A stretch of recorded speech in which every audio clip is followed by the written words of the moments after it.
दोस्तों, मेरे YouTube channel के एक नए वीडियो में आप सभी का स्वागत करता हूं।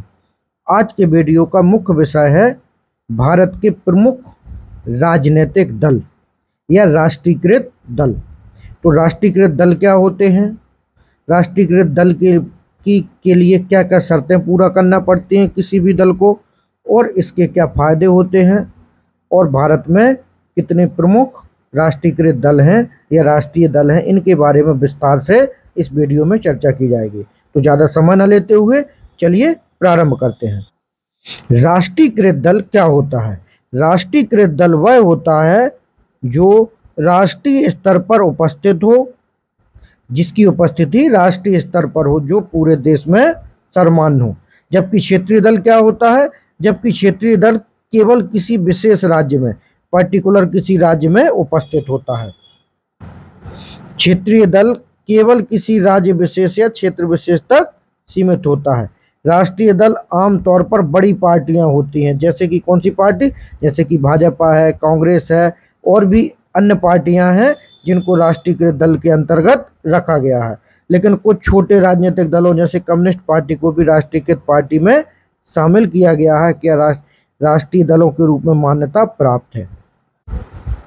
भारत में 1952 के पहले, मतलब पहले आम चुनाव में कितनी राष्ट्रीय पार्टियां थी? 14 राष्ट्रीय पार्टियां थी। याद रखें आप लोग कि 14 राष्ट्रीय पार्टियां थी। ये किसी एग्जाम में, आगामी एग्जाम में आ सकता है कि प्रथम आम चुनाव में भारत में कितनी राष्ट्रीय पार्टियां थी, तो उसका सही आंसर हो जाएगा 14 राष्ट्रीय पार्टी थी या 14 राजनीतिक दल थे।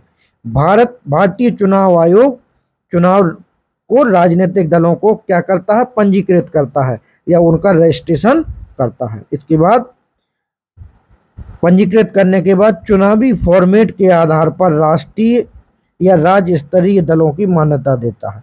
पहले उसका रजिस्ट्रेशन होता है, उसकी शर्तों को देखता है, और जो दल राष्ट्रीय दल की शर्तों को पूरा करता है उसको राष्ट्रीय दल का दर्जा दे दिया जाता है, और जो राज्य स्तर के दलों की योग्यता पूरी करता है उसको राज्य स्तर के दल के रूप में मान्यता चुनाव आयोग द्वारा दी जाती है।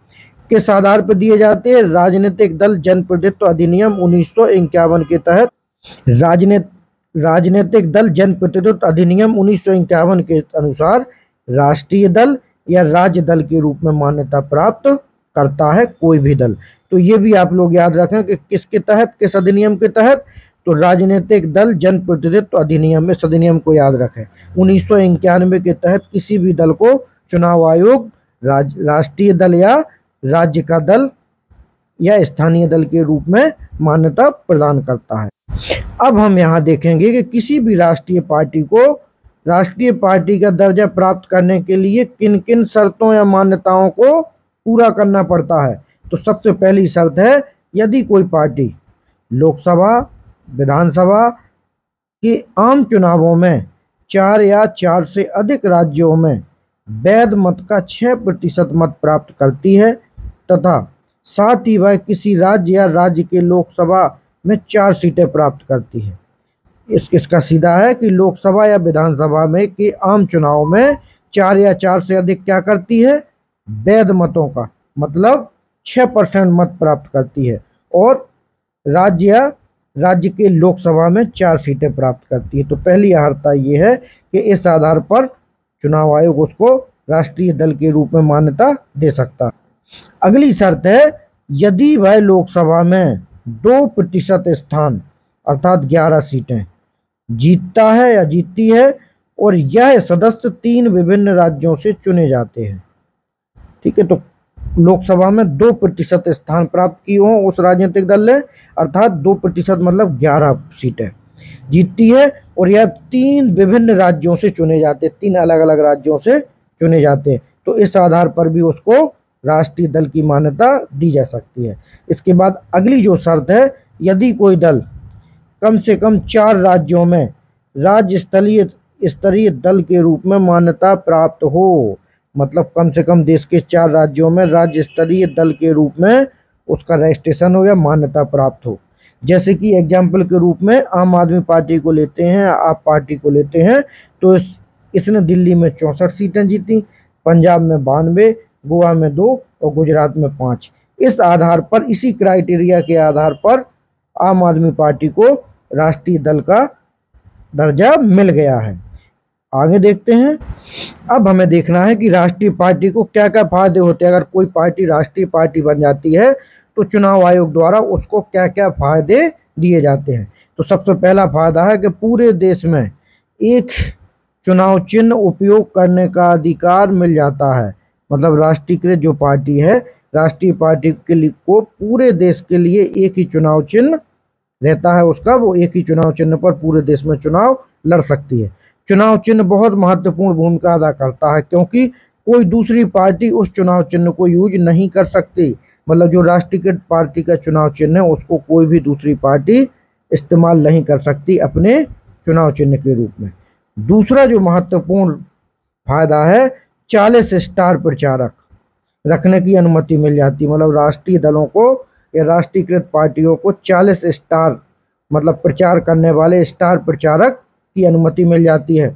स्टार प्रचारक का चुनावी खर्चा उम्मीदवार के खर्च में नहीं जोड़ा जाता। मतलब इसको उम्मीदवार के खर्च के बाद एक्स्ट्रा में काउंट किया जाता है।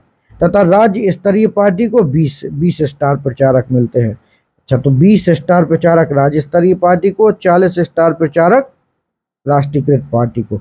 इसके बाद आगे देखते हैं। अगला फायदा है निर्वाचन सूचियों को प्राप्त करने की सुविधा मिल जाती है। जो निर्वाचन सूची है उसको प्राप्त करने की सुविधा मिल जाती है। अगला फायदा क्या होता है राष्ट्रीय पार्टियों को या राष्ट्रीयकृत दलों को? सरकारी टेलीविजन और रेडियो स्टेशन पर राजनीतिक प्रसारण हेतु समय मिल जाता।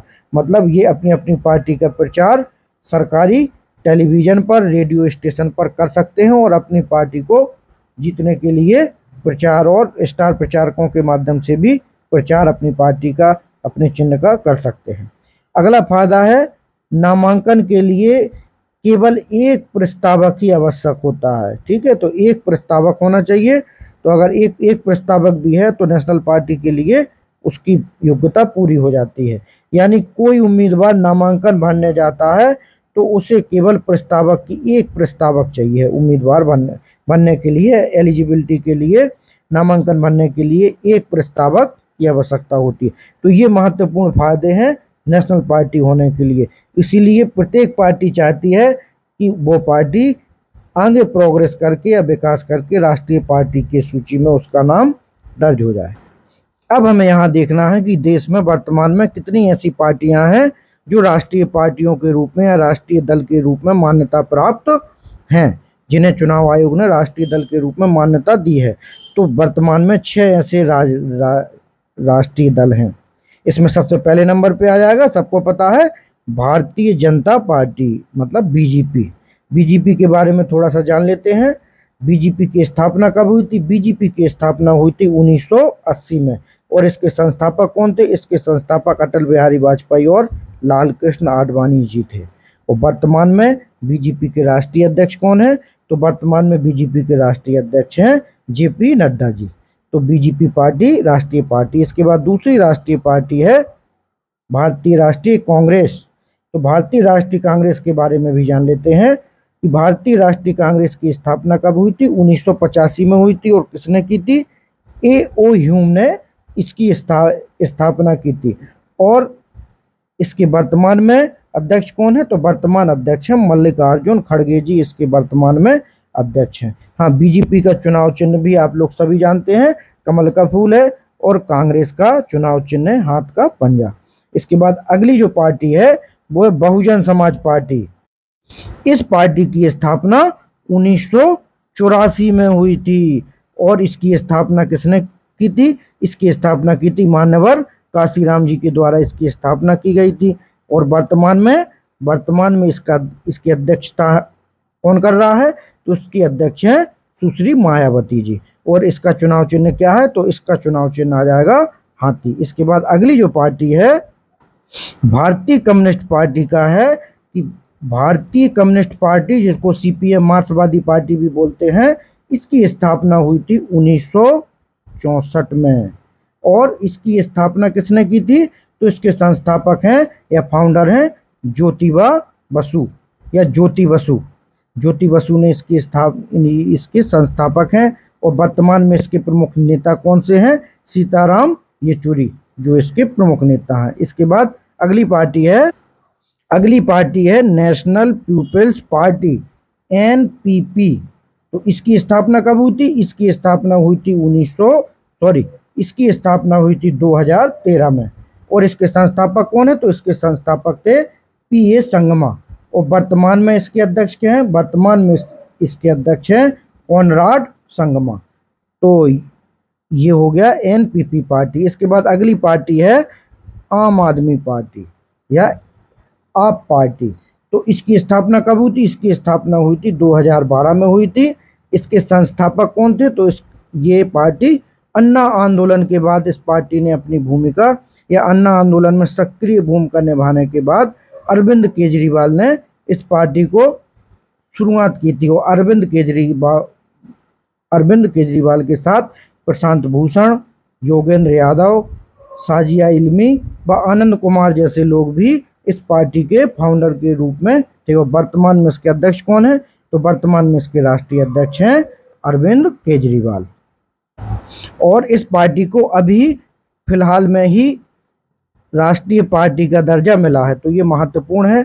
आ सकती है कि किस पार्टी को वर्तमान में अभी राष्ट्रीय पार्टी का दर्जा मिला है, तो उसमें सही आंसर हो जाएगा आपका आप पार्टी को या आम आदमी पार्टी को। और इसी के साथ साथ अभी क्या हुआ है कि 3 राष्ट्रीय दल ऐसे थे जिन्हें राष्ट्रीय दल होने का दर्जा जिनका छिन गया है, या राष्ट्रीय पार्टी अब नहीं बचे हैं, वो नहीं बचे। उसमें पहला है सर्व भारतीय तृणमूल कांग्रेस, मतलब टीएमसी को अब क्या रहा? राष्ट्रीय दल का दर्जा प्राप्त नहीं है। इसके बाद दूसरी पार्टी है भारतीय कम्युनिस्ट पार्टी सीपीआई। और तीसरी है राष्ट्रीय कांग्रेस पार्टी, राष्ट्रवादी कांग्रेस पार्टी एनसीपी। इन तीनों को राष्ट्रीय दलों की सूची से निकाल के अब ये स्थानीय राज्य स्तरीय दल हो गए। इस प्रकार से आज के वीडियो में हमने राष्ट्रीयकृत पार्टियों के बारे में जानने का विस्तार से प्रयास किया है। छात्रों, इससे संबंधित भी अनेक क्वेश्चन आगामी एग्जाम में आने की संभावना है। और जनरल अवेयरनेस के लिए भी हमें ये पता होना चाहिए कि एक राष्ट्रीय पार्टी को क्या क्या क्राइटेरिया होते हैं, कौन उसको राष्ट्रीय पार्टी का दर्जा देता है, और वर्तमान में कौन कौन सी ऐसी पार्टियां हैं जो राष्ट्रीय पार्टी की सूची में सम्मिलित हैं। तो साथियों, चैनल को लाइक करें, सब्सक्राइब करें और अपने दोस्तों तक पहुंचाएं। Thank you.